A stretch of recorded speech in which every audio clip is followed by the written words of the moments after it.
पानसरेंचा झाला घात, एमआयएमची भाजपाला साथ.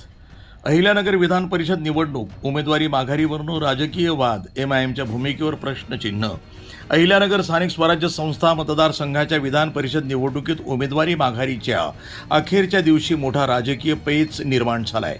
अपक्ष उमेदवार दत्तात्रय पानसरे यांच्या उमेदवारीवरून संभ्रमाचं वातावरण तयार झालं असून निवडणूक प्रक्रियेबाबत अनेक प्रश्न उपस्थित होत आहेत.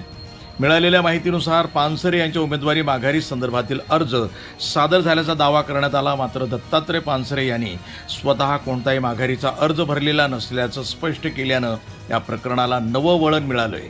त्यामुळं उमेदवारी माघारीची प्रक्रिया वैध आहे की नाही याबाबत चर्चा सुरू झाली. या प्रकरणातील विशेष बाब म्हणजे एमआयएमचे नगरसेवक हाजी शहबाज सय्यद हे पानसरे यांच्या उमेदवारी अर्जावरील सूचक होते. माघारीच्या अर्जावर त्यांच्या स्वाक्षरीची नोंद झाल्याची माहिती समोर आली आहे. त्यामुळं या निर्णयामागे नेमकी कोणती राजकीय भूमिका किंवा रणनीती होती याबाबत राजकीय वर्तुळामध्ये तर्कवितर्कांना उधाण आलं आहे. दरम्यान भाजप महायुतीचे उमेदवार प्राजक्त तनपुरे यांनी उमेदवारी अर्ज दाखल केला असून दुसरे अपक्ष उमेदवार यांचे सूचक यांनी अखेरच्या दिवशी आपला अर्ज मागे घेतला आहे. त्यामुळं पानसरे यांची उमेदवारी कायम राहते की माघारी मानली जाते याकडे सर्वांचं लक्ष लागलंय.